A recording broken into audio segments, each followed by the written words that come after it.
हमारे एक ऊर्जा मंत्री हैं माननीय मंत्री जी ए.के. शर्मा जी, उनके सामने व्यापारी लोग पहुंचे, उन्होंने कहा 21 घंटे से लाइट नहीं आ रही, 21 घंटे से लाइट नहीं आ रही, व्यापार बर्बाद हो रहा है, बच्चे रो रहे हैं, हमको गर्मी में बिजली दे दो। मंत्री जी ने कहा जय श्री राम और गाड़ी में बैठ के चले गए। अरे 1 रुपए में तो एक आम नहीं मिलता, आपने 1 रुपए में अडानी को 1050 एकड़ जमीन और 10 लाख आम और लीची के पेड़ दे दिए। ये मातृभूमि की वंदना, ये आपकी मातृभूमि की वंदना है। वंदे मातरम का नारा लगाकर लोग जेल गए, लाठियां पड़ी उनको। मैं आपके माध्यम से इस सरकार से पूछना चाहता हूं, आरएसएस के 4 लोगों का नाम बताओ जो वंदे मातरम नारा लगा के जेल गए, उनका नाम बताओ आप। आपके मुख्य पत्र में भारत के राष्ट्रगान का विरोध लिखा गया है।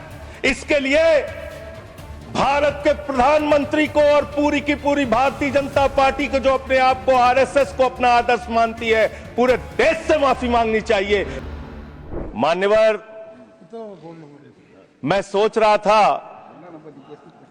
कि वंदे मातरम के बारे में उसके 150 वर्ष पूरे होने पर यह चर्चा सरकार के द्वारा क्यों प्रायोजित कराई जा रही है।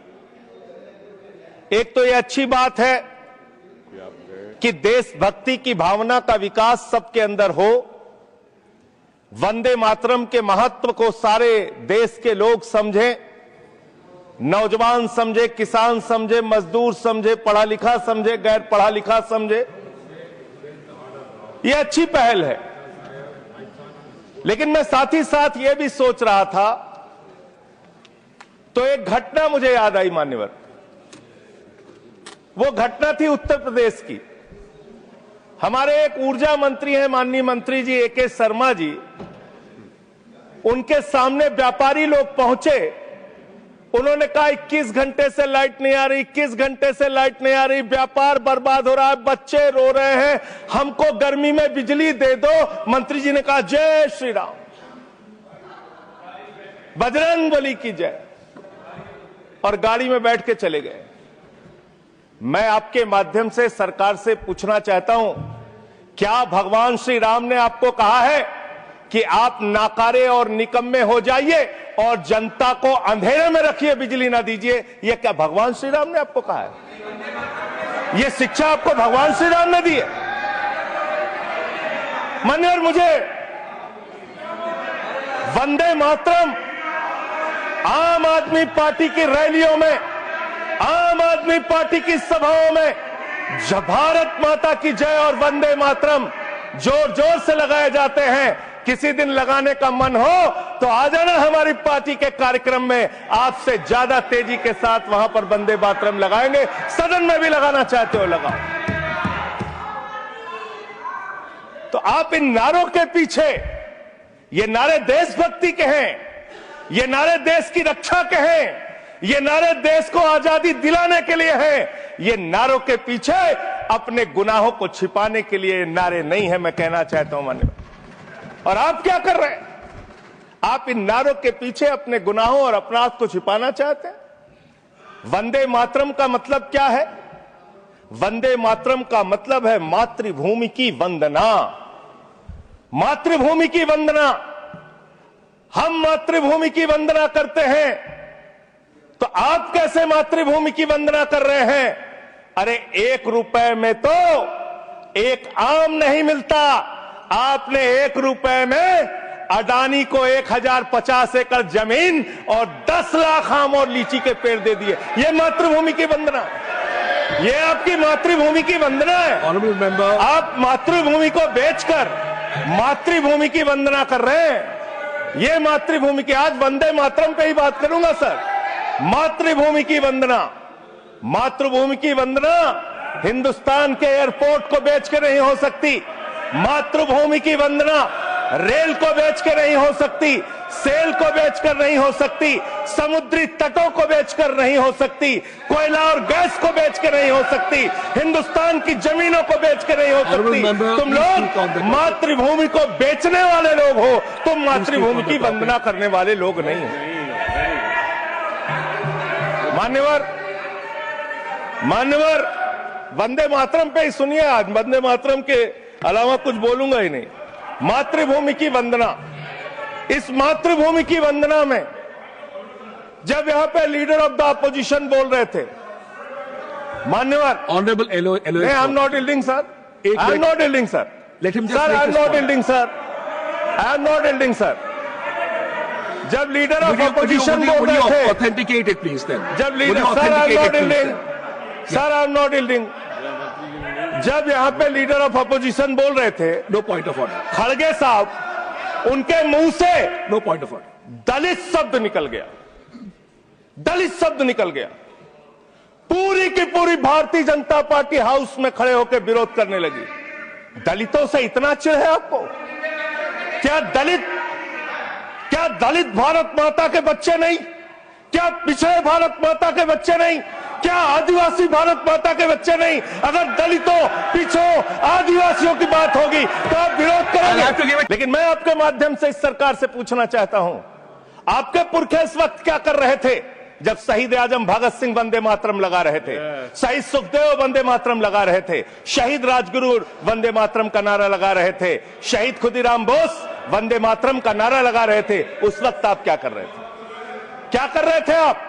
वंदे मातरम का नारा लगाकर लोग जेल गए, लाठियां पड़ी उनको। मैं आपके माध्यम से इस सरकार से पूछना चाहता हूं, आरएसएस के 4 लोगों का नाम बताओ जो वंदे मातरम नारा लगा के जेल गए, उनका नाम बताओ आप। 4 लोगों का नाम बताओ आप, अपने 4 पुरखों का नाम आप बताओ। आप नहीं बता सकते क्योंकि आजादी के आंदोलन में आपका कोई इतिहास नहीं, आजादी के आंदोलन में आपका कोई इतिहास नहीं, यही आपकी कुंठा है। तो इसलिए कभी आप कहते हो सरदार वल्लभ भाई पटेल आपके हैं। अरे भैया, सरदार वल्लभ भाई पटेल ने आरएसएस के ऊपर बैन लगाया था, यह रिकॉर्डेड हिस्ट्री है। और जब 18 महीने जेल में रखा गया आरएसएस के लोगों को राष्ट्रपिता महात्मा गांधी की हत्या के अपराध में, जब उनको छोड़ा गया, बैन हटाया गया, तो उसमें शर्त लगाई कि आप राष्ट्रीय ध्वज को मानेंगे, यानी कि आप तिरंगे झंडे को भी नहीं मानते थे। आपने 52 साल तक हिंदुस्तान का तिरंगा झंडा आरएसएस के मुख्यालय पे नहीं फहराया सर, नहीं फहराया। और 3 लोगों ने आरएसएस के मुख्यालय पर जब ये झंडा फहराया, उन तीनों के नाम मैं पढ़ रहा हूं, विजय, उन्मत, दिलीप, इन तीनों लोगों के खिलाफ आरएसएस ने एफआईआर दर्ज कराई। किस अपराध में? कि हमारे दफ्तर में तिरंगा क्यों फहरा दिया। और कितने साल तक मुकदमा लड़े? 13 साल तक मुकदमा लड़े। यह है आपकी असलियत। आप तिरंगे का विरोध करते हैं, भारत के राष्ट्रीय ध्वज का विरोध करते हैं। जो लोग तिरंगे और राष्ट्रीय ध्वज का विरोध कर सकते हैं, वो भारत माता के सच्चे सपूत नहीं है, वो नहीं है हमारे निगाह में। और मैं आपको बताता हूं सर, ये है 28 दिसंबर 1949 का ऑर्गेनाइजर पत्र। इसको भी रखूंगा क्योंकि आज गृह मंत्री जी और लीडर ऑफ द हाउस दोनों कह के गए रिकॉर्ड पे सारी चीजें आनी चाहिए, इसको रिकॉर्ड पे रखना चाहिए। इतिहास देश को पता चलना चाहिए, किन लोगों ने देश के साथ गद्दारी की, किन लोगों ने तिरंगे का विरोध किया, किन लोगों ने राष्ट्रगान का विरोध किया। आपको ये पढ़ के सुनाना चाहता हूं, ये ऑर्गेनाइजर है, क्या लिख रहा है।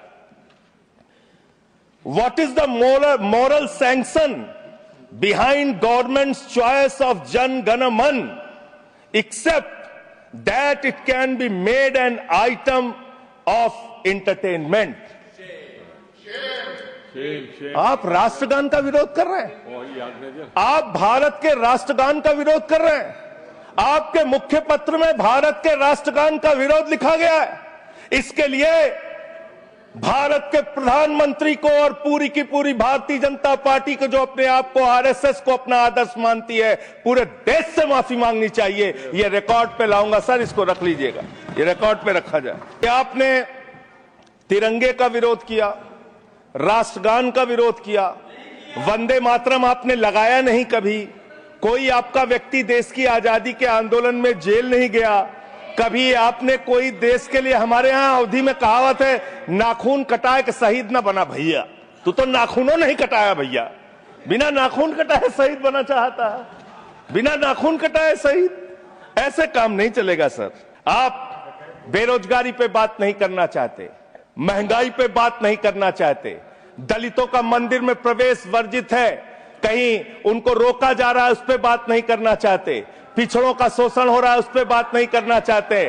आपने मातृभूमि की सेवा यह की है कि आज हिंदुस्तान के ऊपर 200 लाख करोड़ रुपए का कर्जा है। 200 लाख करोड़ रुपए का कर्जा आपने हिंदुस्तान को आज इस स्तर पे पहुंचाने का काम किया है। और दूसरी बात मैं पूछना चाहता हूं आपके माध्यम से, मान्यवर, इस देश में मजदूर भी हैं, किसान भी हैं, आदिवासी भी हैं, दलित भी हैं, पिछड़े भी हैं, सवर्ण भी हैं, सब में अनपढ़ है, सब में भारी संख्या है जो पढ़े लिखे नहीं है, जिनको संस्कृत का ज्ञान नहीं है, जो नहीं पढ़ सकते वंदे मातरम। तो आप उनको कह रहे हैं कि वो देशभक्त नहीं है। मैं आपके माध्यम से कहना चाहता हूं, वो देश को लूटने वाले अडानी जैसे पूंजीपतियों से ज्यादा बड़े देशभक्त हैं, जो अपने बच्चों के लिए श्रम करते हैं, मजदूरी करते हैं, कुली का काम करते हैं और अपने बच्चों का पेट भी पालते हैं, देश की भी सेवा करते हैं। वो आपसे ज्यादा देशभक्त हैं। उनकी देशभक्ति को आप इससे चेक करने का काम मत कीजिए, इससे उससे परीक्षा करने का काम मत कीजिए।